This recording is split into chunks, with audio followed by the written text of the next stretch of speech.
I hope at least one person today is able to get hope from this message tonight. So great to see you all. So let's get going then. This is fun. Going, and I will start it, and then I'll turn it over to Wendy. Hi, everybody. Okay. I'm Noreen Savage, and this is Starting Out Bright. I'm so glad that you're here. And tonight we kind of have a twist. It's called The Table is Turned. And when I got started with the Zoom chats, I told myself I also was going to be accountable every once in a while and take some questions. Well, a couple of weeks ago, Wendy reached out to me and asked if she could interview me. And I'm like, yes. But boy, there's been some trepidation because yikes, it's a little different on this side. So anyway, without further ado, I'm going to turn this right over to Wendy Reynolds. Hi, Wendy. Hi, Noreen. Thanks for agreeing to come on here tonight. So I got feeling about a month ago that maybe we need to start asking Noreen the same questions that she's been asking all of us. So I just messaged her and said, can I interview you? But I was thinking it was for your 100th interview because this is number 95. And she said, you know what? My 3rd year birthday's coming up. Let's do it for my birthday. So is that tomorrow? Yes. 3 years. Tomorrow. Cool. Happy birthday. Happy anniversary, whatever we call it. So the first thing that I wanted Noreen to talk to us about is just tell us a little bit about her, where she lives. Tell us about your family and what you do for work. We don't always get to know that kind of stuff too. Well, I'm in Michigan. I grew up on a farm, number 11 out of 12 kids. So, you know, when you went to supper, it was the clean plate club, and whoever eats the fastest eats the most. And so my mom was a great cook. I don't know how she made the food stretch to everybody, but she was just amazing. I grew up in a really musical family. I was playing in a polka band at the age of 10 years old. I played for 20 some years. Recorded an album, all that kind of stuff. It was a lot of fun, and we traveled with the band. My husband joined the band later as we were married. So that was a big part of my life too. I grew up in a small community, very small community, but then we moved when my husband and I were high school sweethearts. So the very first day of school, I remember it like yesterday. It was the very first day of high school. I'm opening up the side door, and Tom is just down the hall. We lock eyes, and I said to myself, I'm going to marry that guy. And he said the same thing. I'm going to marry that gal. And that's what happened. So we got married pretty young. A few years later, started our family. We have 5 children and 14 grandchildren. So we've been very blessed, and you know, it's really been good. Tom's a supportive husband. I work at a university as an administrative assistant for one of the deans, and so a lot of like the secretarial type work and budget work. It's been a good life. But we're in Grand Rapids, Michigan, right just outside of Grand Rapids. So if you're in Michigan, do the BLE tour, you know where to stop. So that's a little bit about me. Thank you. So you work full time. So you do all of this service for us in our community on top of a large family and a full-time job. That's amazing. Yeah. Thank you, Noreen, for what you do for us. We love you. Okay, so she knows I'm going to ask this. So I went on her YouTube channel and I counted all the views on every single video that she's done. And she's interviewed 95 people, and she has 4,500 YouTube views. She has 1,000 downloads on her podcast. That's just the downloads, not who's listening to it. She's had over 3,000 live, what would you call them, attendees to her Zoom chat. She's the founder of Starting Out Bright Facebook group with 2,800 members. And so I asked Noreen, that's amazing, all that you've done for our community. But I wanted to know, if Noreen could share with us what it's like to do an interview with somebody from start to finish, from the very, how she gets the person until she posts the YouTube video, because I don't think any of us really know what is behind the scenes on these interviews that you do. And that was really shocking when we talked the other day, when first of all, when you said, I'm going to ask you this question, I thought, oh my gosh, I have to think about this. But when you said 40,000 views, I thought, wow, that's just incredible. But because each video, really, it is with one person in mind. I want you to know that. First of all, it's not to do like 40,000 people will see this. It's really one person if they will watch and get some hope out of it. So I just want you to know that's how I go into each Zoom. So from start to finish. Okay, so it usually starts that I'm being inspired by someone who has posted on a Facebook page. It might be a then and now photo that is shared. It might be an inspiring post. It might be just they've hit maintenance and they're celebrating. It could be a lot of things, but something stirs inside of me that says this person is giving hope. Otherwise, they would just leave it and just keep it in their pocket and not share. And some are going to share it more than others, and that's okay too. So I then contact the person, normally by messenger, and they have no idea who I am. So kind of have to go through the spiel, explain what I'm doing. And sometimes I send a link to a recent YouTube video so that they have an idea that it's legit. So it's like that. Then we normally chat a little bit.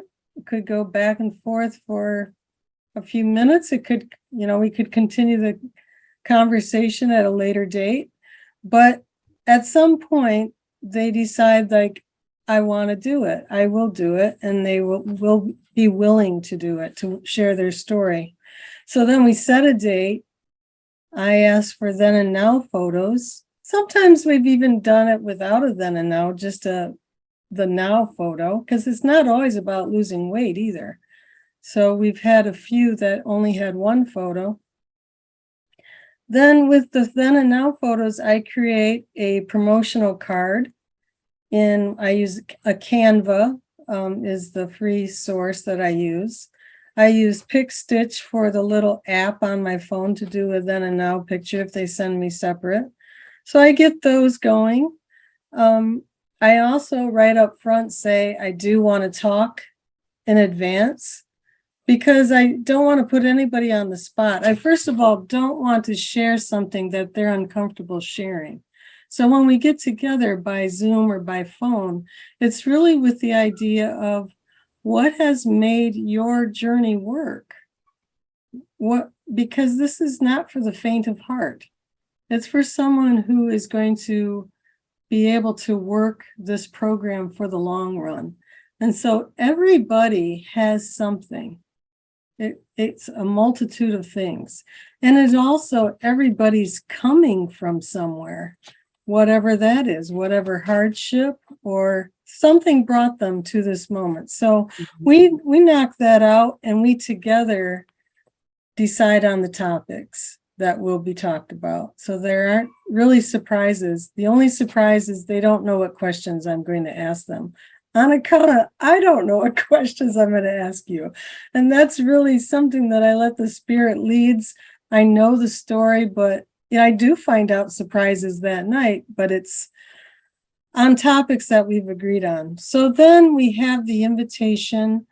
I need to put that in the Starting Out Bright group, which is the header of the group each week. And I also start an Evite, which is a separate thing. And that's where there's a little bit of work too, and which really is why I started the group, because in the beginning I was sending out hundreds of invitations manually. And I thought the group would be an easier way for everybody to at least find out the Zoom details. And they'd find out the YouTube details. So that was a big reason for starting the group, just to have it all in one easy place to find. So normally the interview, like a pre-interview, begins like it's on a weekend, normally like Friday, Saturday, Sunday, or Monday, those days, because I'm busy posting during the week. After we figured out the topics, I put together a slideshow based on the topics. I'm gathering some photographs Sometimes if they've mentioned a book or they've mentioned some kind of topic, I will read up on it and listen to YouTubes or listen to the science that Susan talks about. So those things are important to me during the week to kind of brush up on. Then early in the part of the week, I go and I have like maybe 7 or 8 other groups that I post in, and people are asking for the links. So I'm sending those out. I'm talking in the group. So then it gets to the point, it's the day of, and it's a scramble to the end, really, because I'm a lot of times still talking with the person. We might have different pictures to put in the slideshow. Not everybody has seen the slideshow before we get on, and the guest. So then I got to clean this office. I have to spend some time really thinking. I do this Ferris wheel thing because I'll get nervous, and I learned this thing years ago. When you're nervous and the show must go on, you picture this Ferris wheel and you see people like screaming their heads off. And I visualize them screaming their heads off. But the thing is, you don't know if they're screaming because they're excited or they're screaming because they're scared to death. And I always say, I'm so excited. I'm so excited. So then I quickly finish getting dressed. I come out. Before I come out, I always kneel and pray for that one person who will get the message. I tell the Lord, I'm a very needy child. Please affirm to me that somebody has received the message. He always delivers. And then I go to my husband, and he says, it's the first pitch and you'll be fine. And I come in, and that's it. Then when the Zoom is done, I talk with the guests some more afterwards. I post in the group, and then I'm fielding some questions from other people because God always sends me that one person who said that this interview touched them. And that's it. So then, forgot. Then I have to go through the Zoom, and I watch the Zoom. I check it all out. I a lot of times have to cut and paste because there might be loud noises or whatever. Send it off to the person who helps me put that together for the YouTube and the podcast. It comes back. I look at it again because once in a while I catch something, and then I post it in the group. And that's it. And that's it. I'm sitting there mentally trying to add up all the hours that you spend every single week doing this. So that means after this interview tonight, you're not done. You're going to watch it. You're going to edit it. You're going to post it while you're talking to the people that you're interviewing next week. I won't edit it tonight because tomorrow I will do that. Right. And I just mean it doesn't end.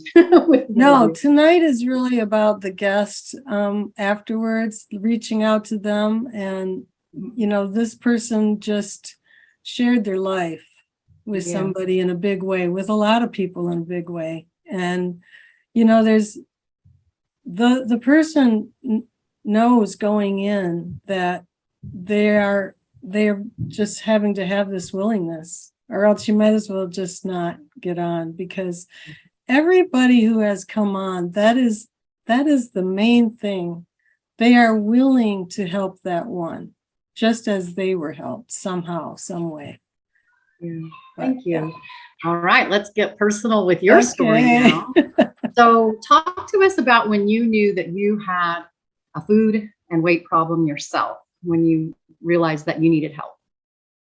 Well, needing help and having like the weight issues, when you have 5 children. Well, at the time when things really changed for me, I really had 2 lives as far as my weight, because growing up I was slim. And so I had that in my mind that I did not have a weight problem. Now, I did work at an ice cream store, and I worked at a fast food place in my teen years. And so there was maybe like an extra 10 pounds, but given that I was 115 in high school, that still wasn't enough to be a weight problem.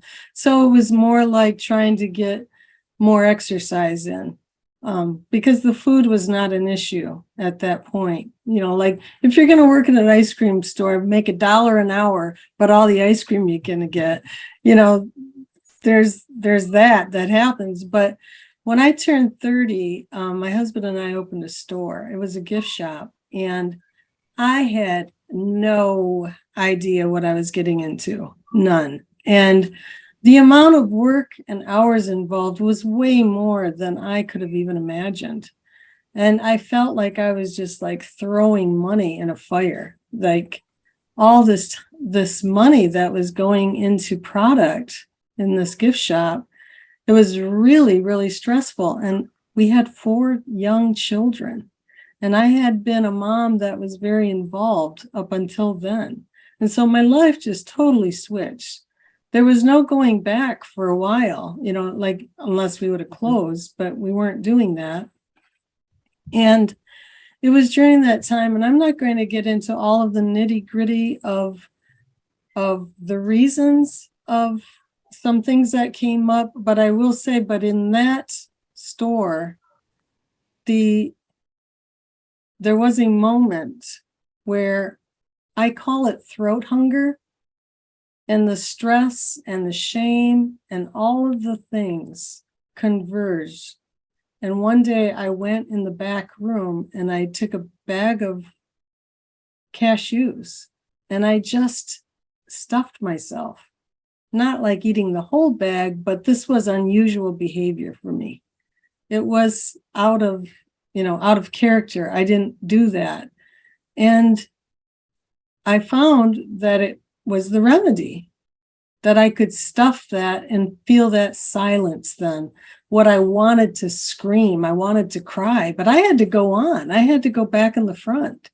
And I had to go and work. And I would be working, I'd say halftime, because it was like 12 hours a day, not 8. Like I was really putting like 70, 80 hours in a week. It was a lot.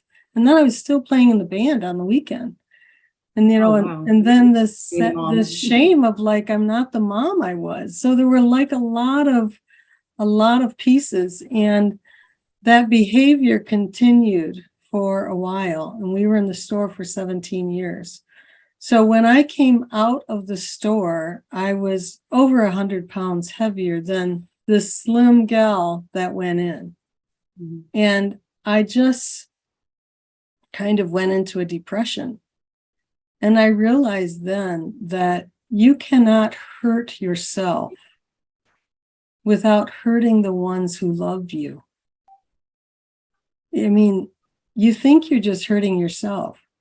I wasn't yelling at people. I wasn't being rude. I was still pleasant, all those things. I thought I was only hurting myself. But obviously, and I got to say, Tom was amazing, because I remember, and maybe I shouldn't say it, but, you talk about support of a partner, your spouse. And I remember have gained so much weight so fast. And I was really sad. This was while this was all going on. And he said, I didn't marry you for your body. I married you for you. Meaning like he wasn't going to make a deal of that. He knew I was going through stuff. It was just like this. I felt the peace of knowing that he supported me no matter what. And so I tell you only that because through this process, these decades then of trying to lose the weight, I never heard him complain about me being overweight. And that was really powerful to me. So yeah, what a blessing. Yeah, we'll talk about him in a minute, because I know he's played an important part of your journey. So what is your top weight then? You're 5'2"? 5'2", 270 was the top. 270. Mm-hmm. Wow. Well, I know this will be jumping ahead, because there's probably, like everybody, a lot of things that you tried in between. I know on our chat you talked about blogging and making promises to the public or whatever. But at what point then did you find out about Bright Line Eating, and what was your first thoughts when you read the Bright Line Eating book? Oh, well, with having gone through all kinds of programs, as most people do before they find Bright Line Eating, I saw it was basically a Facebook post by my friend Lori. she posted that she had lost 57 pounds with a program called Bright Line Eating. Anybody was interested, they could private message her. So I quickly went over to find out what was going on. But when Lori told me these 4 bright lines, I thought, there is absolutely no way. There's no way I could do that. Yet here I had dieted for decades, but that just seems so strong of restriction. It's kind of funny. I can still remember that I, even at that moment, had almost a grief feeling that Susan talks about in the book, that, if you're feeling grief, there's probably the reason that your brain does not want to let go of those substances. And so you're going to feel a grief of getting rid of them out of your body. But anyway, the long story short is that we got together. She suggested I buy the book and get into the group We Eat Right with Lines, a private group, and I did. I didn't read the book right away, but I sat in the group and I just was amazed.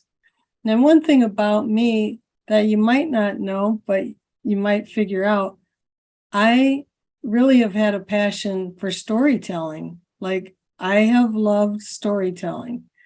I love listening to stories. I love making up stories for the kids. I just love storytelling. And so when people would share their stories, I was just so involved in this group, mesmerized, just amazed that, first of all, they're sharing. I'm not alone. If I should go forward, I'm not alone. Look at all these people. There are thousands of people in here, and they're willing to share. And the stories just really gave me hope, and I promised myself that if I lasted a year, I would do the same. I would share on Facebook that I had lost the weight, or that I'd been able to sustain doing Bright Line Eating for a year. And that's when everything changed. God had a different plan for me. And he spoke to me and said, Noreen, you can do more than that. And here we were in the middle of a pandemic. A lot of people were getting on Zooms. And I thought, this is a way we could connect. And again, if people were willing to share their story. So thank you. Thanks for listening to that voice. You're blessing a lot of lives. So tell me about, I know on our chat, we talked a little bit about how some people in Bright Line Eating they sign up for a membership through the company, and other people support each other in different ways. So can you explain to us about the foundation of your program and what you did that first year before you started doing the interviews? What kind of things did you do to support your program? Well, the biggest thing that I did was I was very active in the group, in the We Eat Right with Lines group. In the beginning, with day 1, there was a picture on the slideshow of my feet. And that was my why, was my health. My feet were swollen for a year. My back hurt. I was snoring all the time at night.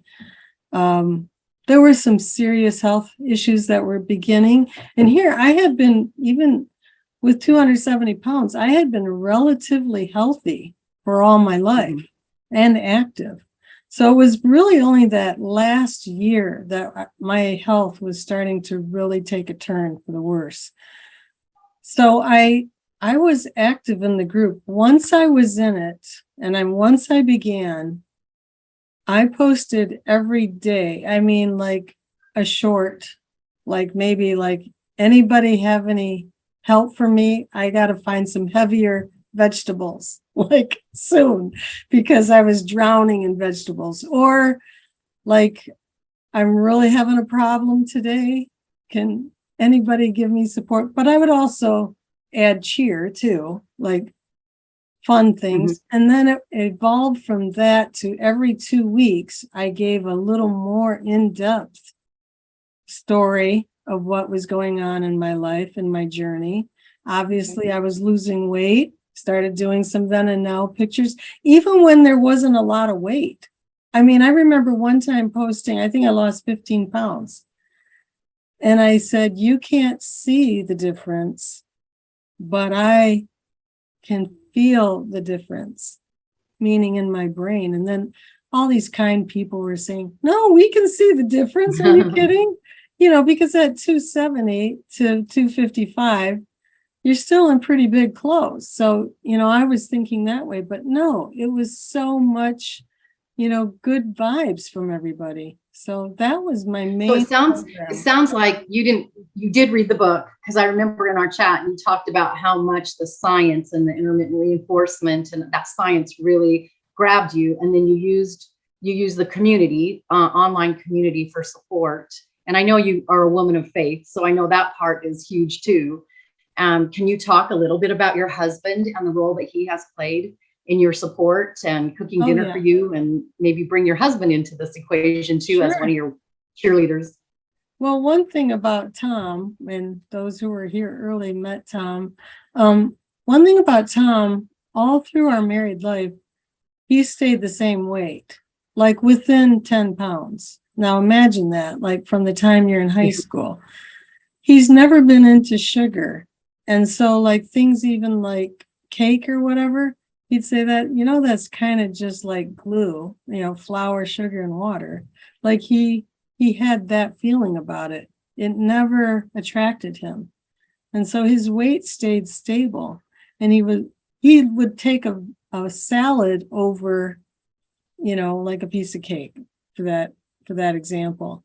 So he was always very health conscious, and at a very young age, like, well, in college, that is when he did gain like 10 pounds. He didn't like that feeling, and it was from, you know, eating out at fast food. So he taught himself how to cook, and he really got into seasonings. I mean, we ate a lot of 99-cent round steak, like while we were married.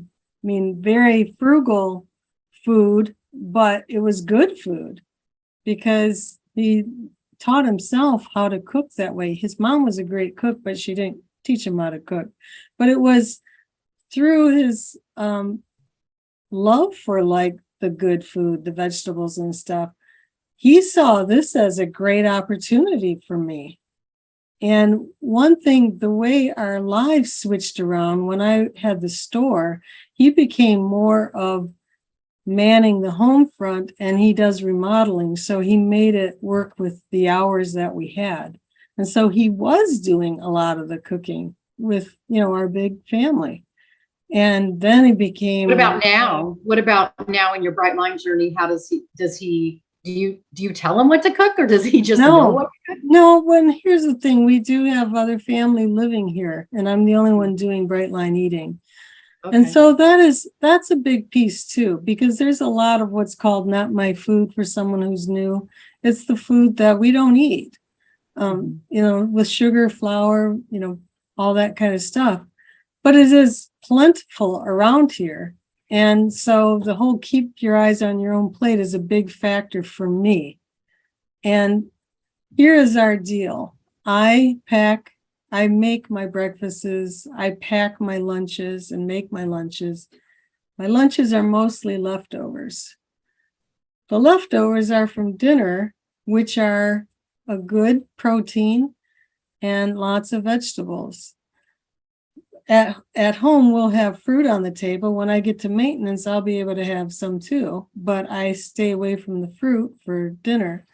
But that has worked. You know, I'm just always using what dinner. Now, there are times that they have pasta. I've gotten, you know, many times I'll just go get a rotisserie chicken. I know how to cook too. I'll make hamburgers for myself, or there's sometimes Bonza chickpea noodles. I'll do that in place with the tomato sauce on it. So I'm not like, I'm not feeling left out at all. It's just good food, that not a lot of processed food. But I think we all love a Tom in our lives. yeah, he's awesome. He just really appreciates, and I do the cleanup. You know, it's just a great match. I love it. Awesome. And I appreciate it every single day. We got to meet him. Some of you didn't see him, so you might have to, maybe he'll sneak in and say hi again later. So I'd like to talk to you a little bit about when people are struggling. I noticed there's a lot of people struggling. There always are, because it's a tough gig that we are trying to overcome. Yeah. So I know Lori shared a couple things with you, and then you've also shared a few things with me. If you could talk about some of those things that you would suggest doing or that you've done when you're struggling. Well, when I'm struggling, here's the thing. In the beginning, I was very successful with the program.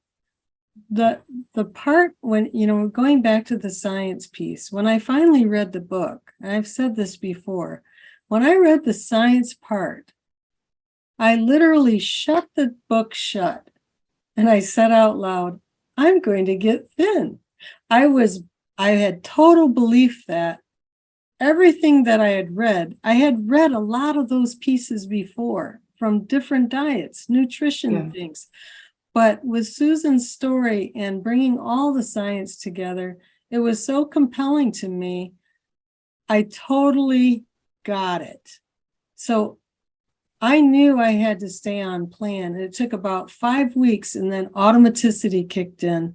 And when that happened for me, that was the game changer. Like, wow. But what happens next? For me, I got a little cocky. I'm thinking, this is actually pretty easy now. So after lunch, I brought this because I just want to tell you a hack. You see this little medicine cup? That right there, ladies and gentlemen, is 0.50 ounces of nuts. Okay. I don't put my hand in a nut bag. It's measured with this, and I'm telling you, it's like dead on. I don't put my fingers in a nut bag because that will get me in trouble. But the nuts were one of those things that, they're protein, they're good for you. And I'm a little hungry between lunch and dinner, so I'll just have a little bit of nuts.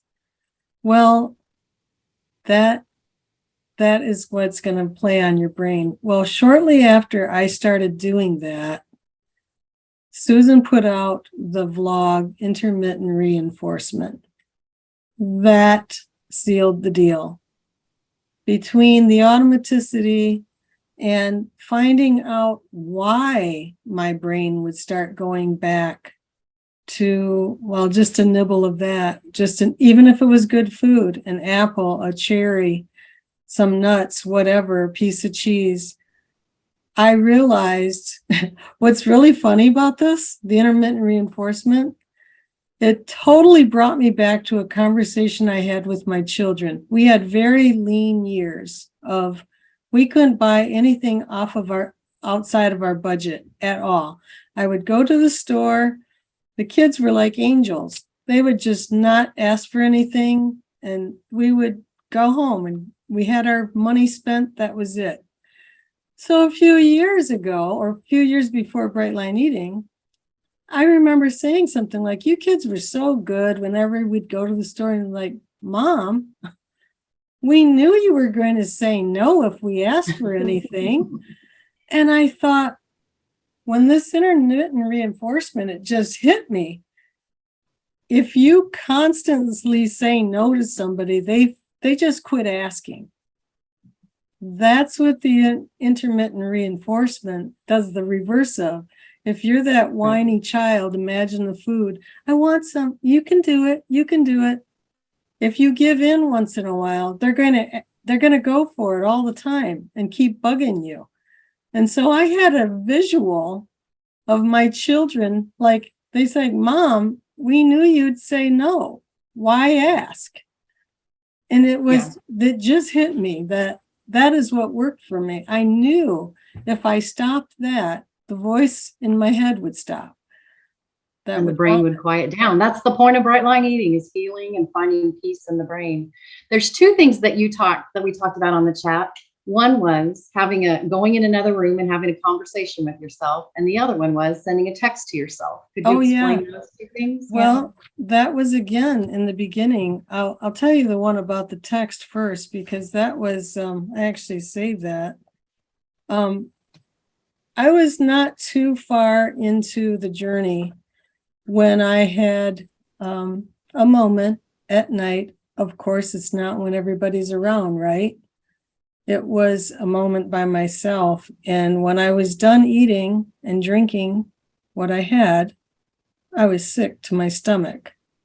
And so before I went to bed, I thought, I want to remember how I feel right now. And so I wrote a text to myself. I sent it to myself, my phone number. Tonight, I'm going to bed with a stomach ache and slight headache. And the thought that goes through my mind is, y'all tired yet? Have you had enough yet? Enough popcorn, drinks, pretzels, out of control eating? Have you had enough yet? That food is like poison to me. Just feeling crappy like this tells me I don't need it in my life. What little pleasure did I get hiding while I ate it, with a door closed and a bag open? Yeah. And Lots of isolation. I read that to myself for a number of days, weeks. Every day I would read that. When I would get a moment, I would pull it out, and it would remind me of in the moment.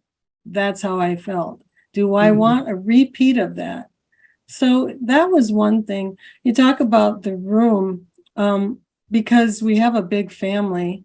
My husband's from a family of 12 too, and we would have like 40, 50 people for Thanksgiving at one point in our lives. But even now we will have, not with COVID so much, but with gatherings and everything, I would have to just get a hold of myself. I would have to go in my bedroom and like, okay, we're going to have a heart to heart. You go first. And it was really just me. But it's like, what is going to be the temptation out there? Okay, well, you're going to want to go for the dip. Okay, what is going to be this? What are you going to do? What is going to be the plan? You know, like, let's get it straight right now, because if you go out there, you're going to be in the moment and you're going to make some bad decisions. So it's just like recognizing what I'm getting into. Like, I'm an adult. I know how things go. I know how it works with a party.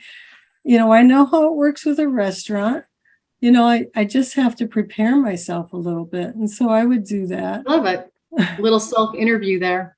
So somebody told me that they wanted to ask you, with all these interviews that you've done, your 95 new best friends, is there any patterns of success that kind of stand out to you, you know, looking over all the interviews, or any maybe, I don't know, even the other way around, maybe some failures, or that's not the right word, but you know what I mean?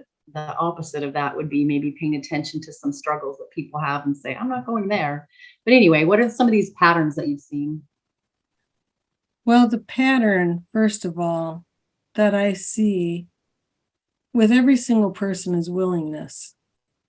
We don't, but it doesn't always come right away. Yeah.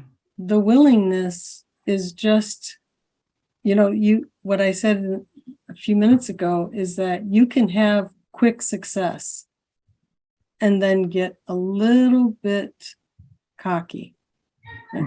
And what happens then is this, like, I'm better than that. Like, I can manage this. I can just kind of do it my way. Now, when I say that, I don't mean that you can't change the plan to suit your needs. For example, and that's another pattern. People realizing, oh, I work the night shift. I have to change. I work as a teacher. I am starving at 3:00 and I don't have time to eat lunch. You have to really look, what is your life like? You know, how can I make this actually practical, sustainable, and fun? Because if it's just going to be brutal the whole time, you're not going to want to do it. You're going to want to like the food you're eating, and you're going to have to come to terms that if you don't think ahead, you're going to be living in the moment. And that's just not a good place to be with this kind of, you know, restriction. I mean, when you say restriction, it's, you know, like the fence, like you have the whole field to play on, but it's within that fence, but so I think that one similarity is that people have found what they have to do to make it work for them. Now, I remember Shauna Murph. This was a game changer for me. I interviewed Shauna, and she talked about food neutrality. In her life, that meant she didn't want the oohs and ahs of food, of, oh, I'm having a muffin thing today. Woo! Oh, I'm having oatmeal. Oh, man. Woo! Having this kind of feeling of like some breakfasts are better than others. So she came up with like the food factory system of 7 days, the same breakfast, same lunch, same dinner. Next week, a different breakfast, different lunch, different dinner, but all the same, and pack them in one time. And that just astounded me for 2 reasons. One was, I thought, what would happen if instead of writing the food or just writing the food, I actually packed my food? That would be incredible, because sometimes I could write down the food, but Tom's a good cook. There are a lot of good leftovers in that fridge. And I would get to the refrigerator and think, I kind of want that though. So when I would pack it, wow, this is easy. It's a 2-minute meal the next day. You put that on a plate, okay? Or the thing was with Shauna's idea, instead of 1 meal, I would maybe pack 2 lunches or sometimes 3 lunches, the same. And it was like, wow, that's easy. So in her world, she got that, going. And so it sounds like the patterns, at least the 2 that you talked about, are the willingness to follow the program, and then also adjusting it for if you need to. I would say with help from your community. Otherwise, sometimes we start adjusting everything up here every day. And that's just my own opinion. And then the third thing is food prep. You learn to pack and prep your food so that you'd have peace the next day. Have you learned any, you use the word cautionary tales, things that you've seen other people struggle with, maybe on social media or in your interviews, where you're like, I'll use that as a warning? Well, I think about Sandy Weissharp saying the words scared straight. That's how I feel about the cautionary tales. I think the people are fantastic who write them, who have this willingness really to say to the world, look, guys, I tried it my way and I gained the 90 pounds back. It's truly been those kind of cautionary tales that have kept me from eating a cookie. Like, I don't know what's on the other side of a cookie for 3 years. It's not like, yay, look at me. No, I do not know what is on the other side of a cookie. I really don't. Nuts, I'm okay. I'm not going to have a bunch. I have had an experiment. I made mini breakfast muffins that are totally compliant, just in the shape of minis that look like cookies. And I couldn't leave them alone. I'm thinking, that's weird. I mean, I make them in the regular size. I have no problem. That's my breakfast. No problem. I thought, must have been just a fluke. The next day I did it again because my grandchildren wanted them. Same thing happened. I'm like, oh my word, that is a trigger just because it looks like a cookie. So these cautionary tales, I give people a lot of credit for putting their life out there because it's not an easy thing to do. But I really hope that if somebody here has been one of those people, I just want to say thank you, because it's affected me to stay straight about, my boundaries and my triggers. Awesome. We only have about 10, 15 minutes left, and there's 2 things that I want. Yeah, in Alabama, it's 8:17. But there's 2 things that I did want you to talk about. And one is, we talked about on the chat how comparison is the thief of joy. Both Noreen and I are 5'2", so we are short, and we get to hear people's waits all the time, and it gets frustrating or discouraging, but that's why we just have to not compare ourselves to others. And the other one is, Noreen, I wanted you to talk about weeding, pulling out those weeds in your garden.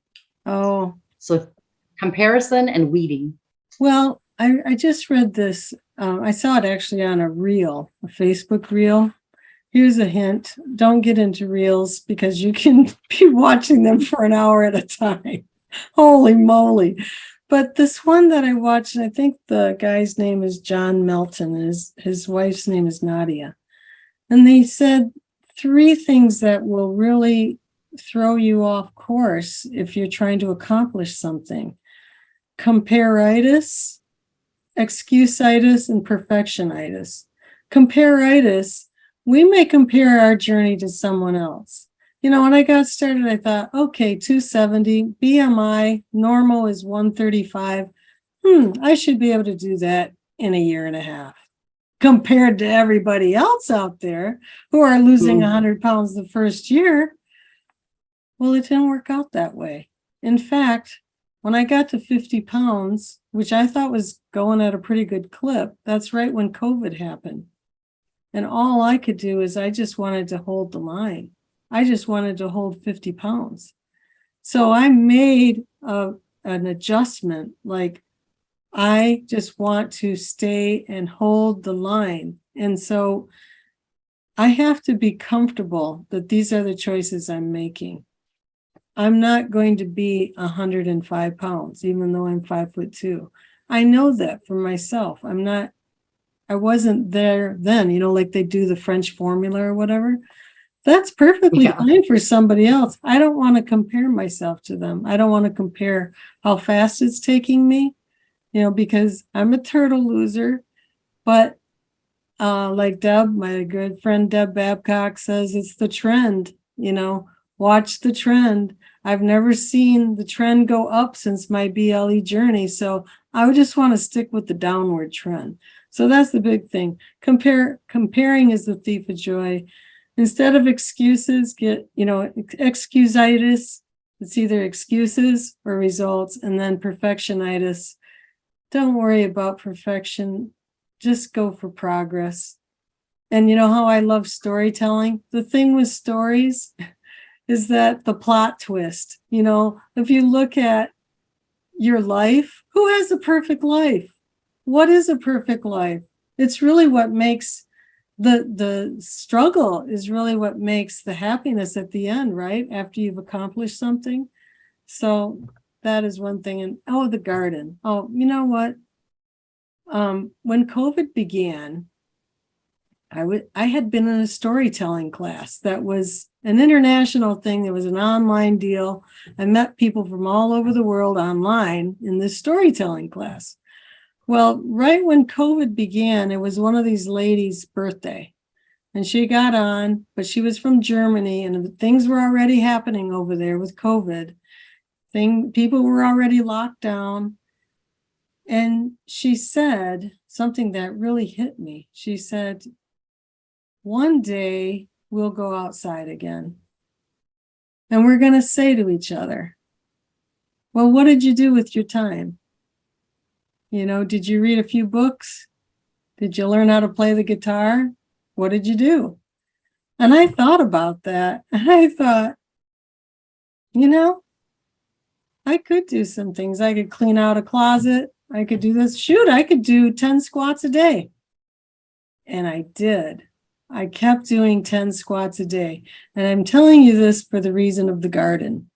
Well, that year, my husband was not feeling well. And he's like, we can't do the garden. I can't do it. I'm like, I'm going to do the garden. I am going to do the garden. By that time, I had lost 50 pounds. It was different now. Instead of 270, it was 220. I know those sound like large numbers, but for me, having done those squats for several months, my knees were feeling so good, but I got on the ground and I started pulling out weeds. And I realized there's different kinds of weeds. There's like the scatter seed weeds where you can kind of almost brush them and they'll come off the surface. Then some that you got to dig a little bit. But then there are the really tough weeds. These are the ones that this rope almost can go underground 5-6 feet. And you're like, when does this end? And I remember one time being on my hands and knees and I have like tears in my eyes because I thought this is like my life and this bright line eating journey. And these weeds are like the trauma, the shame, all the things that in my life I've had to deal with, and I know others have. Those weeds are tough. Those things are deep. They're not going to just scratch the surface by, I'm going to just write my gratitude. All those things are beautiful, but some things you've really got to dig deep. You might need therapy. You might need to take a course.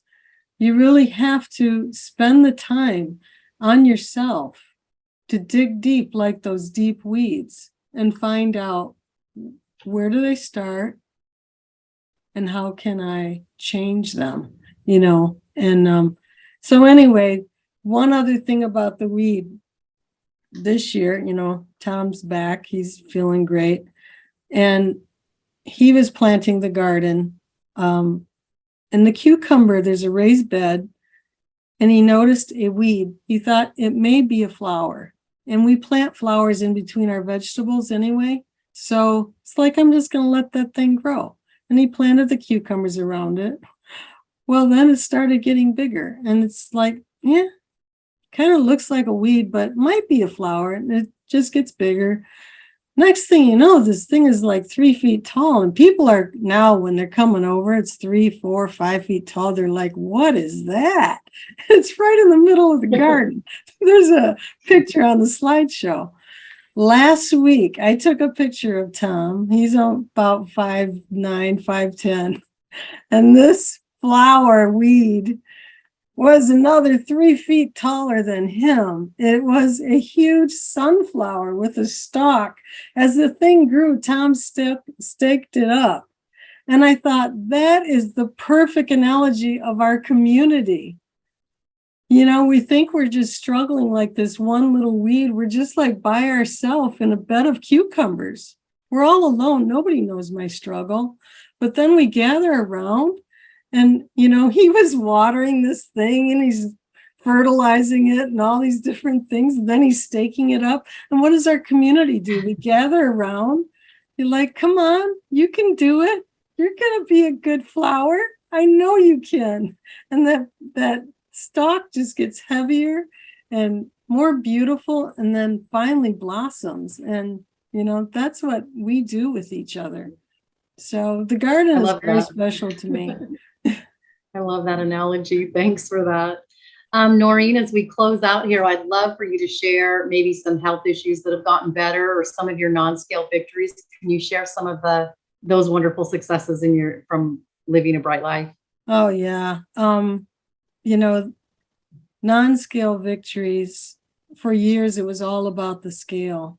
But when I got health problems just before beginning, I totally switched my focus. And it's kind of funny. Your non-scale victories can really change. In the beginning, that was all about the health. But as you get healthier, you kind of forget. Like you really couldn't walk. I really couldn't walk across campus. Like I wanted to take a class. I had gotten into a class a storytelling class. You're a great storyteller. I was going to take the class. I got to the class. I had to quit the class because I couldn't walk across campus and I was too proud to have somebody drive me. A year later, I was able to walk. I walked it again this year. I'm walking it and I go and touch that door that I can walk there by myself. But about the non-scale victories, first of all, they change because as for me, as my health issues have changed and they're all pretty much gone. I think I still snore a little bit, but nothing. If there was one thing that made me so sad was knowing that I kept Tom up all night. Really, that bothered me so much that it would affect his sleep too. So the snoring is probably at the very top, but my knee, my back, the pain in my feet, all of those things, they are minor compared to where they were. The other day, it was several weeks ago, I wanted to have a something after dinner. We were sitting and watching a show, and I'm like, I could really go for, and I said the word, and Tom goes, but what would you like better? And immediately I said, what would I like better than that? What I like better is knowing that I'm not snoring and keeping you up all night. What I like better is being able to walk across camp. What I like better is not having such excruciating pain in my knee that I have to use a cane. What I like better is knowing that my children and grandchildren are actually enjoying these sugar-free muffins that I'm making. I like the better physical intimacy. I like all of the things. I like all of the things that have come with this discipline, of doing the next right thing, even when I don't feel like it. So, those are non-scale victories. But while those are so fantastic, for me, it has also shifted a little to, if I can help one person, it chokes me up. If I can help one person, if they can have the non-scale victories that I have, then it's all worth it, so. Yeah, thank you so much, Noreen. Now I'm in tears. You Yeah. have such a tender heart. You look beautiful too, and in your pretty pink shirt. But you have so much wisdom and so much to share, and we appreciate you so much for the service that you do for our community after listening to all the hours and hours that you spend after working full time and taking care of a large family. Thank you so much. Happy third birthday. Is there any, I'm just going to hand it back to you, and you can share with us any last thoughts that you might want to share with those that are out there maybe thinking about attempting at bright line eating. Wendy, thank you so much for this time and all the effort that you put into this. I know that it was a lot, and you just did a phenomenal job. Everybody, give Wendy a hand. What would I say to someone who is sitting on the sidelines right now? I want to tell you that you are enough. You are enough to do this. You're strong enough. You're smart enough. You're good enough. You'll figure this out. And when you step into the community, starting out bright, you can come and join us in the private group. We'll be holding you. You don't have to do it alone. That's the one thing about all that dieting I did, and I know many others have done. I felt so alone. I was doing it by myself. Yeah, once in a while there was like the bet at work or whatever, but it was a lonely process to be dieting. And you don't have to do that. And there are so many wonderful people who are giving of their time, their efforts, their talents, their recipes. They're just abounding. We are the first generation. Just grab my hand. Come on. Just come and join us. Come and join us. It's going to be a lot of fun. And you are enough to do this. You are so enough, and you are so worth it. Thank you, Noreen. You are so inspiring and such a sweet, kind spirit. You make it safe for anybody to be interviewed by you. You're such a safe spot for all of us. So, well, please send your friends my way. Let's get some more of these stories out, and that's Sounds another way good. that people come my way, is by a reference. And I know that they've inspired somebody else. So send them my way. Let's hear all of our stories. And well, I think we all feel more connected to you now, knowing knowing you in kind of a more intimate way, and that just helps us connect to you too. So thank you. And I think the interview's over, and Noreen's just going to say goodbye to all of us. Okay, well, I am going to close as I do each week. Good night. Stay bright. Don't let the bed bugs bite. Good night, everybody.